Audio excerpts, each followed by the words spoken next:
السلام عليكم ورحمة الله وبركاته.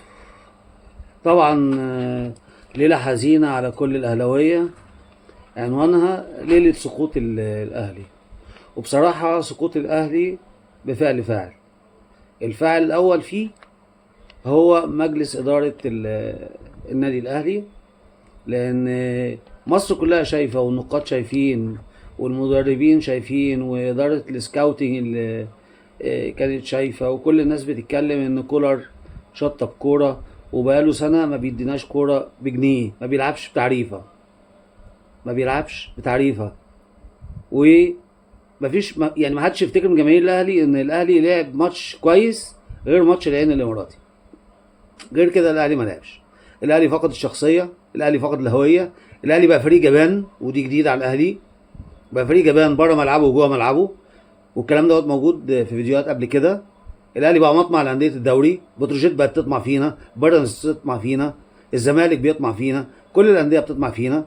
موسم صفري بجداره، ما خدناش الا السوبر المحلي، السوبر الافريقي خسرناه بضربات الجزاء بسبب الجبن. برضه عندك سكواد هو الافضل في افريقيا، بتلعب قدام فرقه بيتوقف عندها قيد ومفيش فلوس وعندها مشاكل، ومع ذلك ما عرفتش يعمل معاها ماتش عدل، وغيره وغيره وغيره كتير. من امتى الاهلي بيلعب في وسط 80,000 متفرج اهلاوي يحركوا الحجر فوق ال50 دقيقة بيلعب مدافع؟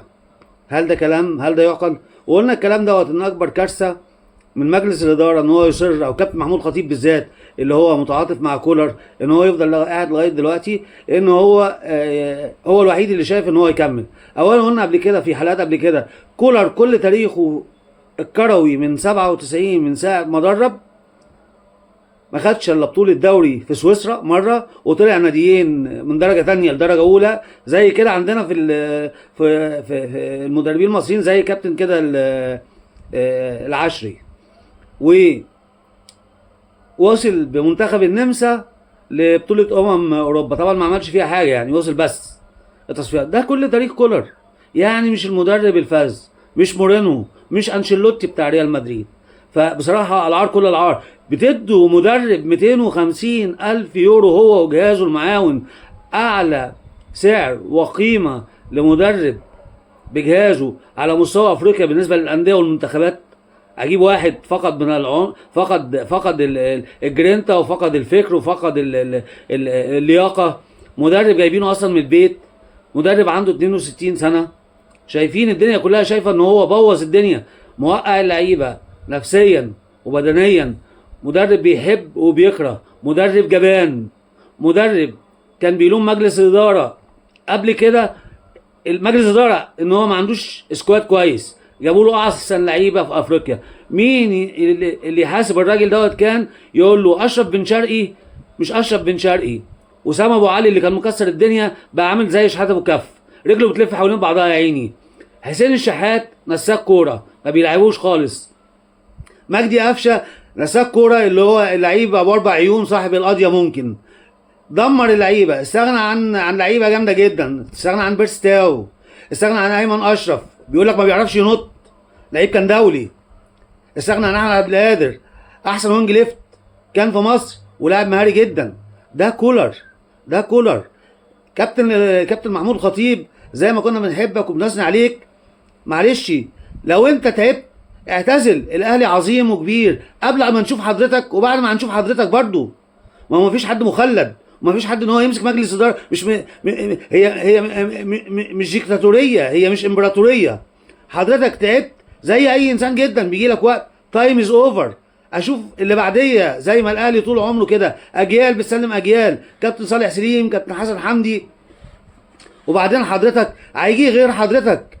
الاهلي غني بكوادره، ما ينفعش 70 مليون ينام دمهم محروقين. كل الناس بتقول لك نبوس ايديكم ومشوا كولر قبل ماتش سان داونز، الا حضرتك اللي شايف يقعد. وانا بكلمك بامانه، هي الفكره في دماغ مجلس اداره، ما تمشيش كولر مش عشان مقتنع بكولر، كل القصه عشان خايف تدفع الشرط الجزائي اللي معمول عليكم، اللي هو هيبقى مبلغ وقدره. وايه يعني مبلغ وقدره؟ نادي امكانياته وعود الرعايه والميزانيه بتاعته بتتخطى 7 مليار، عنده فائض 1.7 مليار، محقق من ارباح الكوره 68 مليون جنيه في الميزانيه السنه اللي فاتت. ايه المشكله لما تغلط؟ قلنا كولر شطب كوره بقالك سنه، واحد بيعك، واحد مخلي الفرقه تلعب دفاعي، واحد بوظ احسن لعيبه عندك وخلى ما عندهمش روح ولا لياقه، واحد خلى اللعيبه عندها ميس باص، لعيبه كلها دوليه حتى اللي بتجيبوا من بره مش عارفين يباصوا. الاهلي بجلاله قدره عمرها ما حصل في تاريخه بقى فرقه جبانه بتلعب مدافعه، الميس باص حدث ولا حرج.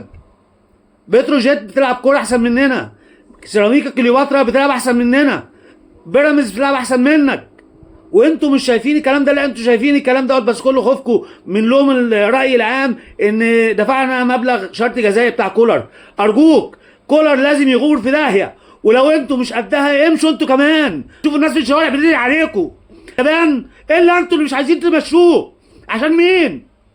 خافوا على الناس. وبعدين قرار اللي اتاخد اللي هو بتاع ان امشي واحد بحجم وقيمه ومقدار كابتن سيد عبد الحفيظ واجيب كابتن محمد رمضان اللي كان في التسعينات مدير الكرة في الاهلي، دي برضو قرار يعني. ومش فاهم ليه حاجه ولا جمهور الاهلي نفسه يعرف. واحد زي سيد عبد الحفيظ جماهير مصر كلها وجماهير الانديه المنافسه بتحسدنا ان عندنا بواحد بقيمه وقامه وشخصيه كابتن سيد عبد الحفيظ يتشال فجاه في ليله وضحاها بدون اي سبب، واجيب واحد برضو عدى عليه الزمن خلاص اولد فاشون حاجه وانتهت زمن وعدى ومسكوا الكوره اداره الكوره. ده برضو كان خطا جسيم من مجلس اداره الكابتن الخطيب، ولا افهم ليه سبب غير ان هي نفسنا وغيره من شهره وابداع سيد عبد الحفيظ. ملهاش حل تاني. واحد ناجح، واحد محقق الفول مارك. ايه اللي عمله كابتن سيد عبد الحفيظ عشان تغيروه وتقول لي اغير الدماغ؟ فاجيب خالد بيبو اللي لسه في الف ب اداره فيشتغل على قد ما قدر يشتغل، واروح مكملها وحاطط الكابتن محمد رمضان خصومه او سيء جدا في غرفه ملابس للنادي الاهلي. ودي النتيجه، دي عواقب ان احنا بناخد قرارات عنتريه فيها نفسنا، فيها شخصنه، فيها غيره من سيد عبد الحفيظ. ودي اللي ظاهر للرأي العام الاهلاوي. كابتن سيد عبد الحفيظ مطلب جماهيري لازم يرجع تاني يكون مدير الكوره. كابتن سيد عبد الحفيظ هو السبب الرئيسي و80% من نجاحات النادي الاهلي اخر 5 سنين. لو سمحتوا اسمعوا للناس، انتوا مش عايشين في جزيره منعزله. الاهلي بدون جمهوره لا شيء، ما تدمروش الاهلي لو سمحتوا. لازم يحصل تصحيح مسار والان وليس غدا. سلام عليكم.